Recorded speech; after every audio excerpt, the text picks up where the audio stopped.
यह बिजली एक बादल से दूसरे बादल तक फैलती हुई दिखाई देती है। तीसरा है बादल से जमीन पर बिजली। यह सबसे खतरनाक प्रकार की बिजली है। इसमें बादल के निचले हिस्से में मौजूद निगेटिव चार्ज जमीन की सतह पर मौजूद पॉजिटिव चार्ज की तरफ आकर्षित होता है। जब यह आकर्षण बहुत ज्यादा बढ़ जाता है तो बादल से जमीन की तरफ एक शक्तिशाली विद्युत प्रवाह होता है, जिसे हम जमीन।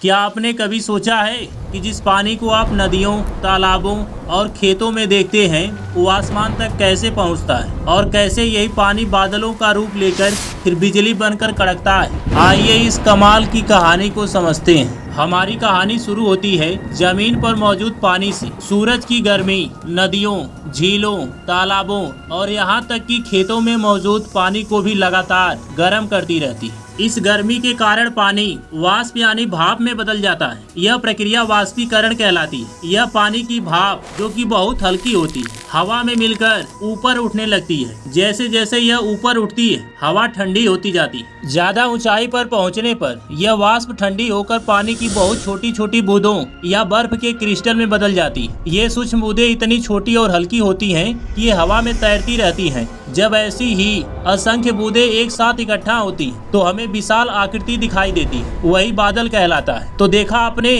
हमारे आसपास का पानी कैसे आसमान में बादल का रूप ले लेता है। अब आते हमारे दूसरे सवाल पर, आसमान में बिजली क्यों चमकती? ये बादल सिर्फ पानी की बूंदों का ढेर नहीं होती, बल्कि इनके अंदर एक बहुत ही रोमांचक प्रक्रिया चल रही होती है। बादलों के भीतर पानी की बूंदें तथा बर्फ के क्रिस्टल के लगातार टकराने से उनके अंदर विद्युत आवेश पैदा होता है, जिसे अंग्रेजी में इलेक्ट्रिक चार्ज कहते हैं। हल्के पॉजिटिव चार्ज वाले कण बादल के ऊपरी हिस्से में चले जाते, जबकि भारी नेगेटिव चार्ज वाले कण बादल के निचले हिस्से में जमा हो जाते। इस तरह एक ही बादल में ऊपर पॉजिटिव और नीचे नेगेटिव चार्ज का बड़ा सा अंतर बन जाता है। जब इस पॉजिटिव और नेगेटिव चार्ज के बीच का तनाव बहुत ज्यादा बढ़ जाता है तो हवा, जो आमतौर पर बिजली की एक कुचालक होती है, इस तनाव को सह नहीं पाती। ऐसे में विद्युत प्रवाह होता है, जिसे हम बिजली कहते हैं। यह बिजली कई प्रकार से चमक सकती है। पहला, बादल के भीतर की बिजली। सबसे आम प्रकार की बिजली तब चमकती है जब एक ही बादल के अंदर मौजूद नेगेटिव चार्ज उसी बादल के ऊपरी हिस्से में मौजूद पॉजिटिव चार्ज की तरफ आकर्षित होकर डिस्चार्ज होता है। यह बिजली हमें बादल के अंदर चमकती हुई दिखाई देती है। दूसरा है बादल से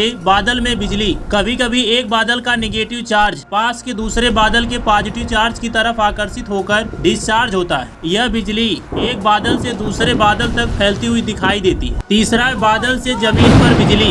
यह सबसे खतरनाक प्रकार की बिजली है। इसमें बादल के निचले हिस्से में मौजूद नेगेटिव चार्ज जमीन की सतह पर मौजूद पॉजिटिव चार्ज की तरफ आकर्षित होता है। जब यह आकर्षण बहुत ज्यादा बढ़ जाता है तो बादल से जमीन की तरफ एक शक्तिशाली विद्युत प्रवाह होता है, जिसे हम जमीन पर गिरती हुई बिजली कहते हैं। यह इतनी तेज और शक्तिशाली होती है कि एक पल में हवा को 30,000 डिग्री सेल्सियस तक गर्म कर देती है, जो सूरज की सतह से भी ज्यादा गर्म है। हवा के अचानक और तेजी से फैलने के कारण जो आवाज उत्पन्न होती है उसे हम गड़गड़ाहट कहते हैं, और इसी गड़गड़ाहट को बादल का गरजना या बादल की गर्जना कहते हैं। दोस्तों, बिजली भले ही एक शानदार प्राकृतिक घटना हो, लेकिन यह बेहद खतरनाक भी हो सकती है। इसलिए जब भी बिजली कड़क रही हो, इन बातों का ध्यान रखना बहुत जरूरी है। जब बिजली बहुत तेज चमक रही हो तो खुले आसमान के नीचे रहने से बचें। घर या किसी ठोस इमारत में चले जाएं। पेड़ों व ऊंचे खंभों से दूर रहें, क्योंकि बिजली अक्सर सबसे ऊंची चीज पर गिरती है। जैसे पेड़, बिजली के खंभे, ये अच्छे चालक होते हैं और उन पर बिजली गिरने का खतरा सबसे ज्यादा होता है। पानी से दूर रहें। स्विमिंग पूल, तालाब या पानी